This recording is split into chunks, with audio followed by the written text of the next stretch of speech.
নির্বাচনী সমঝোতায় জমিয়তে উলামায়ে ইসলামের জন্য 4টি আসন ছেড়ে দিল বিএনপি। সংবাদ সম্মেলনে এই ঘোষণা দিয়ে বিএনপি মহাসচিব মির্জা ফখরুল ইসলাম আলমগীর বলেন, মব সৃষ্টি করে নির্বাচন বানচালের ষড়যন্ত্র চলছে। আইন শৃঙ্খলা রক্ষায় ব্যর্থতা পরিচয় দিচ্ছে সরকার। নির্বাচনে পরিবেশ তৈরিতে সরকারকে আরও সচেতন হওয়ার আহ্বান জানান তিনি। মঙ্গলবার রাজধানীর গুলশানে চেয়ারপারসনের কার্যালয়ে ভোটের শরিক জমিয়তে উলামায়ে ইসলাম নিয়ে সংবাদ সম্মেলনের আয়োজন করে বিএনপি। ত্রয়োদশ জাতীয় সংসদ নির্বাচনে জমিয়তে উলামায়ে ইসলামের সাথে আসন সংক্রান্ত সমঝোতার বিস্তারিত জানান বিএনপি মহাসচিব। নির্বাচন বানচালে ষড়যন্ত্র চলছে অভিযোগ করেন মির্জা ফখরুল। বাংলাদেশ এখন একটা ট্রানজিশনাল পিরিয়ডে আছে, কিন্তু এর মধ্যেই দেখা যাচ্ছে যে কিছু সংখ্যক ব্যক্তি মহল তারা এই ট্রানজিশনাল যে প্রসেস এটাকে বাধাগ্রস্ত করার জন্য ভয়ঙ্করভাবে চক্রান্ত করছে। সরকারের ব্যর্থতার কারণে আইন শৃঙ্খলা পরিস্থিতি যথেষ্ট অবনতি হয়েছে। আমাদের প্রত্যাশা ছিল যে প্রফেসর ইউনূসের যে সরকার, সেই সরকার অন্তত এই কয়েকটা মাস তারা তাদের যোগ্যতার পরিচয় দেবেন এবং এফিসিয়েন্সির সঙ্গে দেশকে পরিচালনা করবেন। জমিয়তে উলামায়ে ইসলামের আমির ওবায়দুল্লাহ ফারুক বলেন, দেশ ও জাতির কল্যাণে দেশ পরিচালনায় বিএনপির উপর আস্থা রাখে তার দল। আগামী নির্বাচনে যেহেতু দেশ স্বাভাবিক অবস্থায় থাকে নাই, ইলেকশনি সমঝোতায় দুই শিবিরে দুই মেরুতে ভাগ হয়ে গেছে। আমরা এই দেশের পরিচালনার ব্যাপারে দেশ ও জাতির কল্যাণে আমাদের কাছে জাতীয়তাবাদী দলই অন্য দলের চাইতে বেশি আস্থাভাজন। দলের সিদ্ধান্তের বাইরে গিয়ে যারা স্বতন্ত্র নির্বাচন করবে তাদের বিরুদ্ধে ব্যবস্থা নেওয়ার হুঁশিয়ারি দেন বিএনপির সিনিয়র নেতা সালাউদ্দিন আহমেদ। তাদের সাথে আমাদের সমঝোতা হয়েছে, ওই আসনে বিএনপির কোনো প্রার্থী থাকবে না। সারা বাংলাদেশে অন্যান্য আসনে ওনাদের কোনো প্রার্থী থাকবে না। আমরা সেই সমঝোতার মধ্যে উপনীত হয়েছি। নীলফামারী 1, নারায়ণগঞ্জ 4, সিলেট 5, ব্রাহ্মণবাড়িয়া 2 এই 4টি আসন ছেড়ে দেওয়া হয়েছে জমিয়তে উলামায়ে ইসলামকে। দলটির নির্বাচনী প্রতীক খেজুর গাছ। Afrin Anwar, DBC news, Dhaka. ফরহাদ, প্রায় 17 বছরের বেশি সময় পর বিএনপি ভারপ্রাপ্ত চেয়ারম্যান তারেক রহমান দেশে ফিরছেন। তাকে বরণে বিএনপির প্রস্তুতির সর্বশেষ অবস্থা আমাদের জানাবেন। ধন্যবাদ সাথী। আপনি যেমনটা বলছিলেন, দীর্ঘ 17 বছরের নির্বাসিত জীবন শেষে 25 ডিসেম্বর দেশে ফিরবেন তারেক রহমান এবং এয়ারপোর্ট থেকে কিন্তু তিনি এই মঞ্চে এসেই উপস্থিত হবেন এবং এখানে কিন্তু তিনি বক্তব্য দিবেন এবং নেতাকর্মীরা বলছে এখান থেকেই রাজনীতির পরবর্তী যে ধাপ, সেই ধাপ কিন্তু এখান থেকেই আসলে নির্ধারিত হবে। ইতিমধ্যেই আমরা দেখেছি দেশের বিভিন্ন প্রান্ত থেকে নেতাকর্মীরা আসছেন। তারা বলছেন 25 ডিসেম্বর হয়তো এখানে নাও আসতে পারেন, তাই তারা একবার এই তারেক রহমান যেই মঞ্চ উঠবেন সেই মঞ্চটাকে ছুঁয়ে দেখার জন্য কিন্তু তারা আসছেন। এবং সকাল থেকে আমরা দেখেছি দফায় দফায় সেনাবাহিনীর টহল টিম আসছেন এবং তারা এখানে নিরাপত্তা ব্যবস্থা জোরদার করছেন। পাশাপাশি পুরো এলাকাতে কিন্তু প্রায় 1000 সিসি ক্যামেরা দিয়ে এই এলাকা কিন্তু নিরাপত্তা ব্যবস্থা জোরদার করা হচ্ছে। ইতিমধ্যে মঞ্চের কাজ শেষ হয়ে এবং এখন কিন্তু সাজসজ্জার কাজ চলছে এবং এখান থেকেই কিন্তু তিনি বক্তব্য দেবেন। এরপরে তিনি এভার কেয়ারে জিএনপি চেয়ারপারসন এবং তারেক রহমানের মা খালেদা জিয়ার সঙ্গে দেখা করতে যাবেন। এবং আমরা জানতে পেরেছি ইতিমধ্যে এখানে কিছুক্ষণ আগে বিএনপির সিনিয়র যুগ্ম মহাসচিব রুহুল কবির রিজভী এসেছিলেন। তিনি গণমাধ্যমের সাথে কথা বলেছেন। প্রায় 1.5 কোটি মানুষ এই 25 ডিসেম্বর তারেক রহমানের এই জনসভায় আসবেন এবং অভ্যর্থনায় আসবেন এবং তার সার্বিক নিরাপত্তার জন্য ইতিমধ্যে নেতাকর্মীরা এবং দলের পক্ষ থেকে এবং আইন শৃঙ্খলা বাহিনীর পক্ষ থেকেও নিরাপত্তার ব্যবস্থার বিষয়ে তারা সন্তুষ্টি প্রকাশ করেছেন এবং দলের পক্ষ থেকেও নিরাপত্তার ব্যবস্থা নেওয়া হচ্ছে।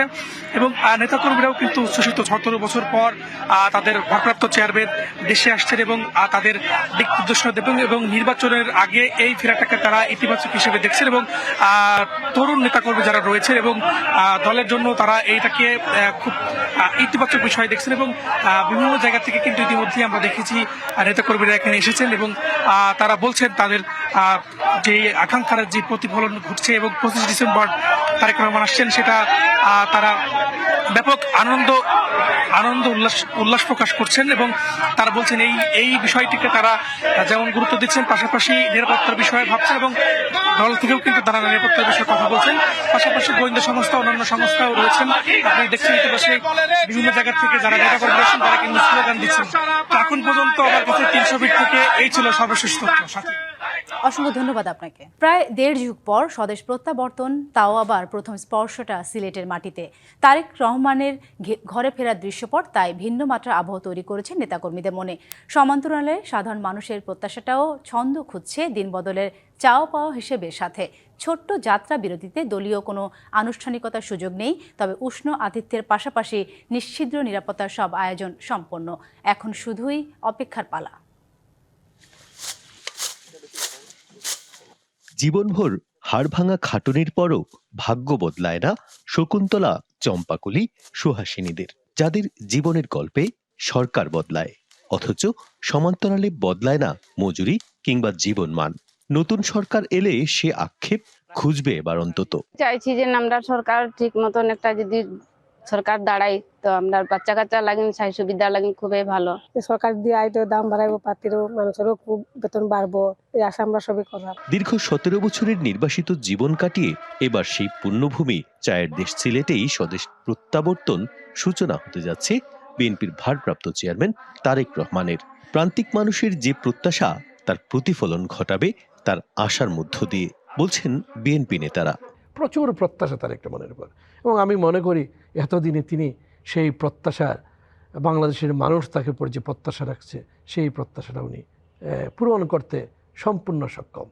এদিন স্থানীয় বিএনপির আনুষ্ঠানিকতা না থাকলেও কমতি নেই উৎসাহ উদ্দীপনার। আনন্দিত, একটু এক্সাইটেড এই কারণে যে উনি আমাদের সিলেটের জামাই হিসেবে সিলেটের মানুষের মধ্যে একটি প্রাণচাঞ্চল্য বিরাজ করছে। সার্বিক নিরাপত্তা ব্যবস্থা নিয়েও চলছে আইন শৃঙ্খলা বাহিনীর জোর তৎপরতা। বিএনপির ভারপ্রাপ্ত চেয়ারম্যান মহোদয় আগামী 25 তারিখ বাংলাদেশে আগমন করবেন। যেহেতু সিলেটে কিছুক্ষণ বিমানটি থামবে এবং অবস্থান করবে, আমরা নিরাপত্তার জন্য যে সকল ব্যবস্থা গ্রহণ করা প্রয়োজন আমরা গ্রহণ করব। দীর্ঘ প্রায় 1.5 যুগ পর তারেক রহমানের স্বদেশ প্রত্যাবর্তন। দলের ভারপ্রাপ্ত চেয়ারম্যানের সিলেটে যাত্রাবিরতিকে ঘিরে কোনো আয়োজন নেই স্থানীয় বিএনপির, এবং পরিস্থিতি বিবেচনায় দলের নেতাকর্মীদেরকে এয়ারপোর্টে ভিড় না করার অনুরোধ জানানো হয়েছে। তবে সব মিলিয়ে দেশের গণতন্ত্রের পথে একটি নতুন দিগন্তের সূচনা হবে, এমনটাই মনে করেন বিএনপির নেতাকর্মীরা। প্রত্যুষ Talukdar, DBC news, Sylhet. BNP chairperson Begum Khaleda জিয়াকে নিয়ে ফেসবুকে আবেগঘন স্ট্যাটাস দিয়েছেন নাতনি ব্যারিস্টার জাইমা রহমান। তারেক রহমানের কন্যা জাইমা দাদুকে নিয়ে সুখস্মৃতির দিনলিপি স্মরণ করেন। পাশাপাশি বেগম খালেদা জিয়ার সাথে তার ব্যক্তিগত স্মৃতি, শিক্ষা ও ভবিষ্যৎ ভাবনার কথা তুলে ধরেন। তিনি লেখেন, পরিবারের কাছে বেগম খালেদা জিয়া শুধু সাবেক প্রধানমন্ত্রী নন, বরং একজন মমতাময়ী অভিভাবক, যার কাছ থেকে তিনি নম্রতা, আন্তরিকতা ও মন দিয়ে শোনার নেতৃত্বগুণ শিখেছেন। 17 বছর প্রবাসে কাটালেও নিজের শিকড় ও বাংলাদেশের প্রতি দায়বদ্ধতার কথা তুলে ধরেন জাইমা রহমান। আইন পেশার অভিজ্ঞতা তাকে মানুষের পাশে দাঁড়ানো ও ন্যায় বিচারের গুরুত্ব শিখিয়েছে বলেও উল্লেখ করেন তিনি। দেশে ফিরে দাদু ও বাবা তারেক রহমানের পাশে থেকে দেশ ও জনগণের জন্য দায়িত্বশীল ভূমিকা রাখার প্রত্যয় ব্যক্ত করেন ব্যারিস্টার জাইমা রহমান। লালমনিরহাটে নেতাকর্মীদের ঢাকায় যাতায়াতের জন্য বিশেষ ট্রেন বরাদ্দের দাবিতে সকাল থেকে রেললাইন অবরোধ করে আন্দোলন করছেন স্থানীয় বিএনপি ও এর অঙ্গ সংগঠনের নেতাকর্মীরা। সকাল 8টা থেকে লালমনিরহাট রেলওয়ে স্টেশনে জড়ো হতে থাকেন কয়েকশো নেতাকর্মী। এক পর্যায়ে তারা রেললাইনের উপর অবস্থান নিয়ে বিক্ষোভ শুরু করেন। এর ফলে লালমনিরহাট থেকে ঢাকা, রংপুর ও বুড়িমারি সহ দেশের সব রুটে ট্রেন চলাচল পুরোপুরি বন্ধ হয়ে গেছে। নেতাকর্মীরা জানান, দীর্ঘ প্রতীক্ষার পর তারেক রহমান দেশে ফিরছেন। এই ঐতিহাসিক মুহূর্তে ঢাকা সমাবেশে যোগ দিতে লালমনিরহাট থেকে হাজার হাজার নেতাকর্মী অপেক্ষা করছেন। বিপুল সংখ্যক মানুষের যাতায়াত নিশ্চিত করতে রেলওয়ে কর্তৃপক্ষের কাছে বিশেষ ট্রেনের দাবি জানিয়েছেন তারা। দেশে ক্রান্তিলগ্নে দায়িত্ব পালনে ব্যর্থ হওয়ার সুযোগ নেই এমন মন্তব্য করে প্রধান নির্বাচন কমিশনার এএমএম নাসিরউদ্দিন বলেছেন, বাংলাদেশের নির্বাচন ব্যবস্থা ধ্বংস করা হয়েছে, যোগসাজশ করে পাতানো নির্বাচন করা হয়েছে, এই অপবাদ ঘোচাতে চায় ইসি। ত্রয়োদশ জাতীয় সংসদ নির্বাচন ও গণভোট উপলক্ষে মঙ্গলবার সকালে রাজধানী আগারগাঁওয়ে নির্বাচন ভবনে বিভাগীয় কমিশনার, পুলিশ কমিশনার, ডিআইজি, জেলা প্রশাসক, পুলিশ সুপার, আঞ্চলিক নির্বাচন কর্মকর্তাদের নিয়ে নির্বাচন ব্যবস্থাপনা বিষয়ক মতবিনিময়ে এসব কথা জানান সিইসি।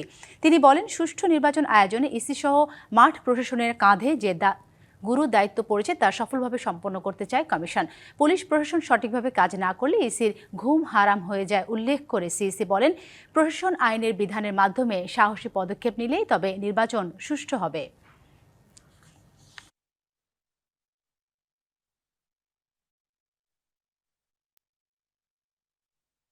এই ক্রান্তি লগ্নে আমাদের উপরে যে দায়িত্ব এসে পড়েছে, আমরা যদি সঠিকভাবে দায়িত্ব পালনে ব্যর্থ হই, আমরা আমাদের ভবিষ্যৎ প্রজন্মকে জবাব দিতে পারবো না রে ভাই। এই দেশটাকে সঠিকভাবে সঠিক অবস্থায় রেখে যাওয়া, এটা আমাদের দায়িত্ব। এখানে আমাদের আর কোনো সুযোগ নাই, ব্যর্থ হওয়ার কোনো সুযোগ নেই। ভারতের হাই কমিশনার প্রণয় ভার্মাকে তলব করে দিল্লিতে বাংলাদেশের হাই কমিশনারের বাইরের অনাকাঙ্ক্ষিত ঘটনা এবং শিলিগুড়িতে ভিসা সেন্টারে ভাঙচুরের ঘটনায় উদ্বেগ জানিয়েছে ঢাকা। পররাষ্ট্র মন্ত্রণালয় জানিয়েছে, এরকম কর্মকাণ্ড পারস্পরিক সম্মান, শান্তি ও সহনশীলতার নীতিকে ক্ষুণ্ণ করে। এ সময় ভারতে বাংলাদেশ মিশনগুলোতে নিরাপত্তা জোরদার করার আহ্বান জানানো হয়। এ নিয়ে 10 দিনের মধ্যে দ্বিতীয়বার প্রণয় ভার্মাকে তলব করা হলো।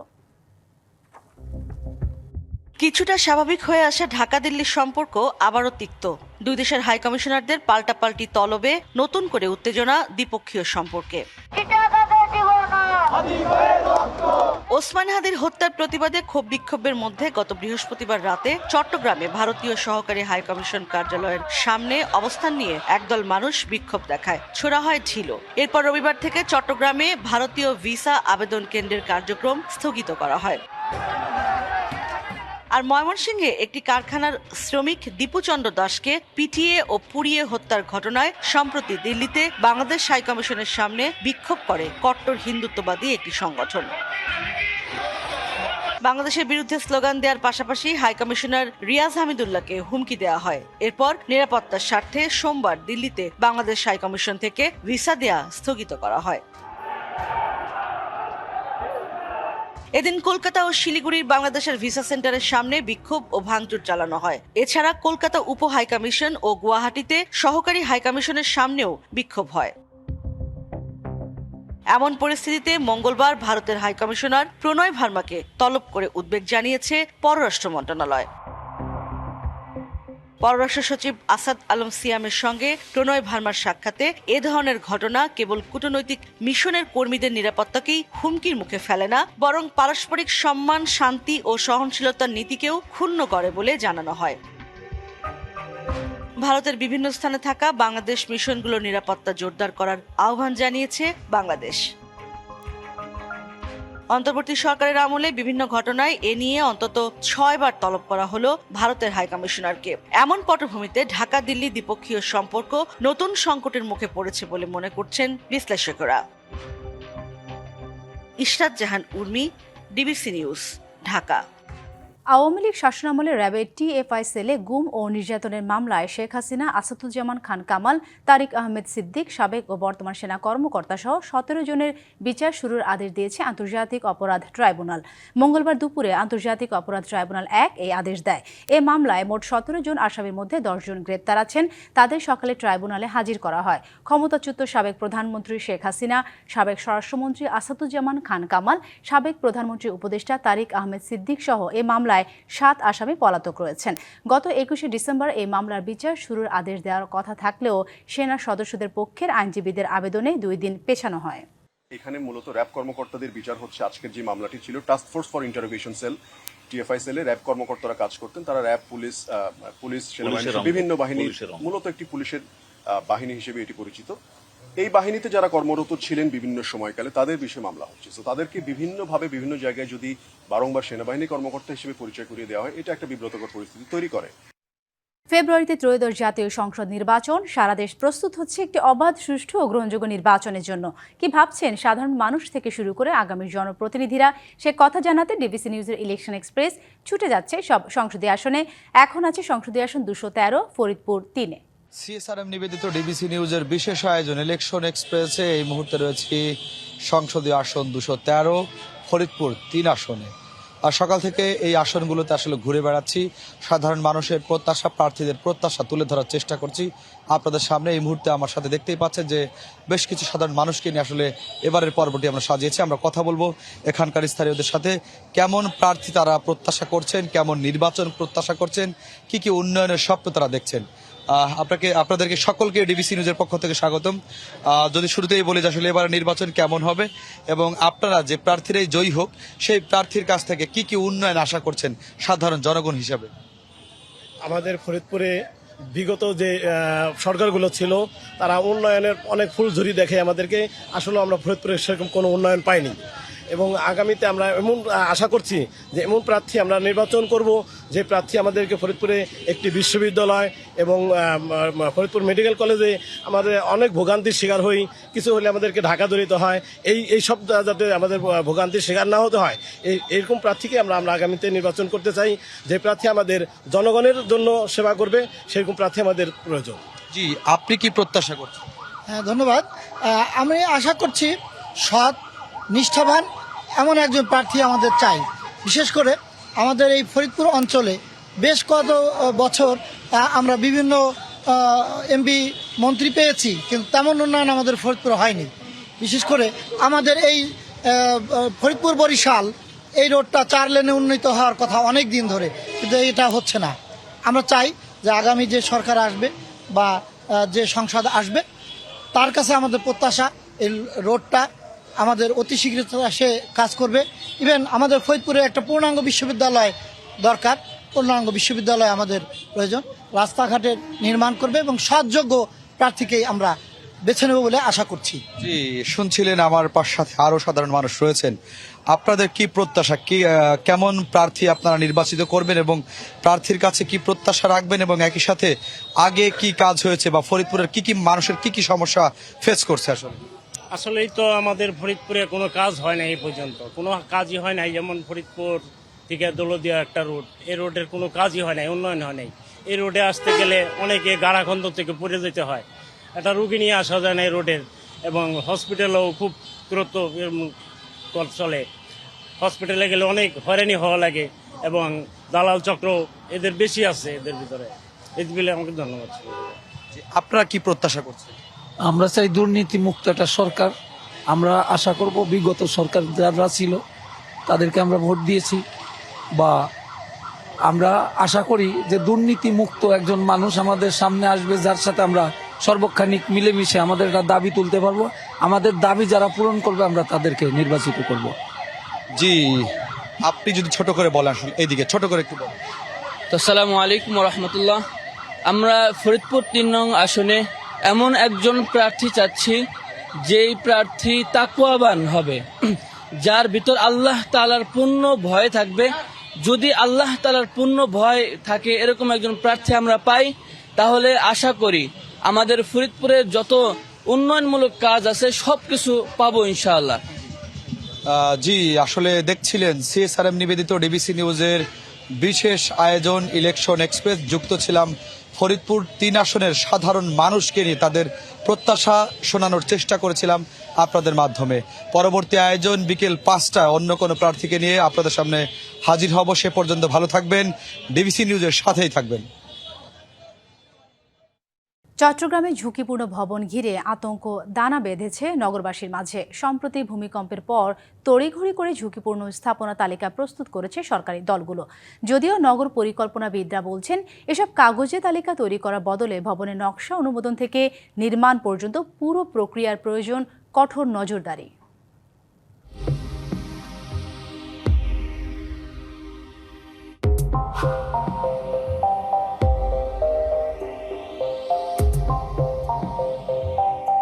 প্রায় ৮০ লাখ বাসিন্দার এই বন্দরনগরী চট্টগ্রাম, যেখানে বাণিজ্যিক, রাষ্ট্রীয় গুরুত্বপূর্ণ স্থাপনা সহ বহুতল ভবন রয়েছে ৪ লাখেরও বেশি।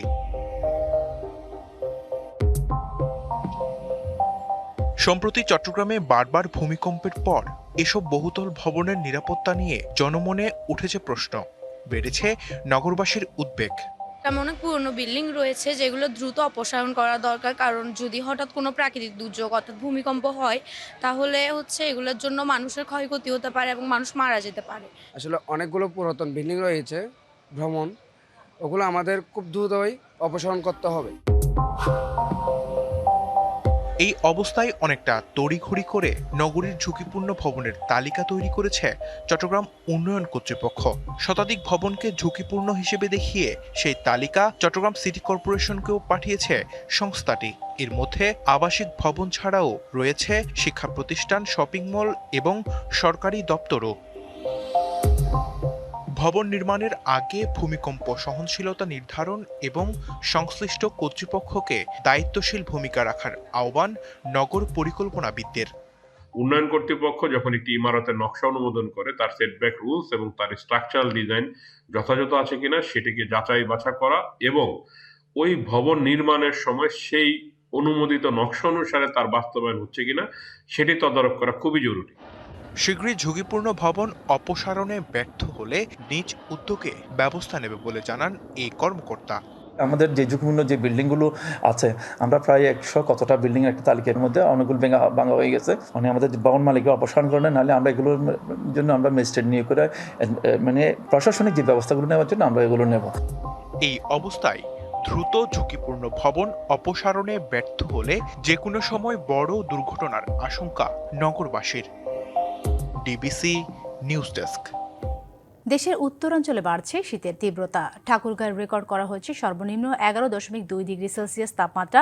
ঘন কুয়াশায় ঢেকে থাকে শহর ও গ্রামাঞ্চল। টানা 4 দিন ধরে সূর্য দেরিতে ওঠায় আরও তীব্র হয়েছে শীতের অনুভূতি। শীতের প্রভাবে বাজার, হাট ও খোলা স্থানে মানুষের উপস্থিতি কম। উত্তরে জেলা পঞ্চগড়ে ঘন কুয়াশা আর হিমেল বাতাসে শীত অনুভূত হচ্ছে বেশি। জেলায় আজ সর্বনিম্ন 12.5 ডিগ্রি সেলসিয়াস তাপমাত্রা রেকর্ড করা হয়েছে। সন্ধ্যার পর থেকে ঘন কুয়াশায় ঢাকা পড়ে পথঘাট। রাতভর বৃষ্টির মতো ঝরতে থাকে কুয়াশা। কুড়িগ্রামে এক সপ্তাহ ধরে সর্বনিম্ন তাপমাত্রা 12 ডিগ্রি সেলসিয়াসের আশেপাশে। বিপাকে খেটে খাওয়া মানুষ। পড়শি শীতে সীমান্তবর্তী জেলা চুয়াডাঙ্গার মানুষ অনেকটাই জবুথবু। সোমবার চুয়াডাঙ্গার সর্বনিম্ন তাপমাত্রা রেকর্ড করা হয় 12.5 ডিগ্রি সেলসিয়াস। এ সময় বাতাসে আর্দ্রতা ছিল 97%। হাসপাতালে বাড়ছে ঠান্ডাজনিত রোগ। যুক্তরাষ্ট্র ভেনেজুয়েলার সম্পর্ক ঘিরে উত্তেজনা তীব্র হচ্ছে আন্তর্জাতিক বলয়ে। ভেনেজুয়েলার প্রেসিডেন্ট নিকোলাস মাদুরোকে ক্ষমতা ছাড়তে রীতিমতো হুমকি দিয়েছেন মার্কিন প্রেসিডেন্ট ডোনাল্ড ট্রাম্প। বলেছেন মাদুরো যেন কঠোর হওয়ার চেষ্টা না করে। তবে সব হুমকি ধামকির মধ্যে কড়া অবস্থান নিয়েছে ভেনেজুয়েলা। দেশটিতে সমুদ্র সম্পদ রক্ষায় পাশ হয়েছে নতুন আইন। অন্যদিকে যুক্তরাষ্ট্রের পদক্ষেপের প্রতিবাদে ভেনেজুয়েলার পাশে দাঁড়িয়েছে পরাশক্তি রাশিয়া ও চীন। ভেনেজুয়েলার উপর নিষেধাজ্ঞা, অবরোধ, তেল ট্যাঙ্কার আটক, সব মিলিয়ে উদ্বিগ্ন আন্তর্জাতিক অঙ্গন। এবার ভেনেজুয়েলার উপর চাপ আরও বাড়িয়েছে ওয়াশিংটন। সোমবার যুক্তরাষ্ট্রের ফ্লোরিডায় সাংবাদিকদের সঙ্গে কথা বলার সময় ডোনাল্ড ট্রাম্প ভেনেজুয়েলার প্রেসিডেন্ট নিকোলাস মাদুরোকে হুঁশিয়ারি দিয়ে বলেন, ক্ষমতা ছেড়ে দেয়া মাদুরোর জন্য হবে বুদ্ধিমানের কাজ।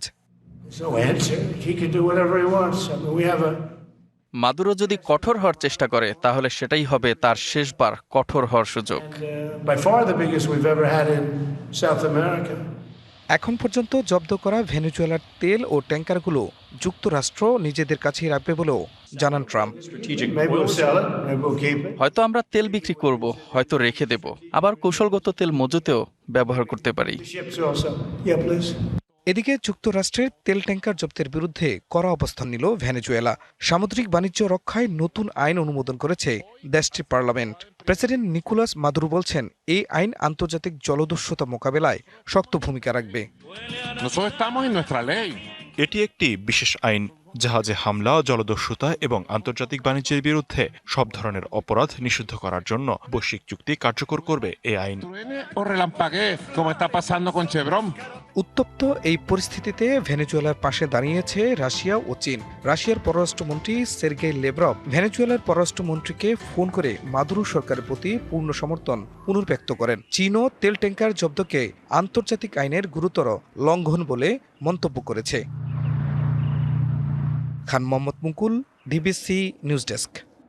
ডিবিসি সংবাদে এই ছিল এখনকার মতো। ডিবিসির সঙ্গেই থাকুন।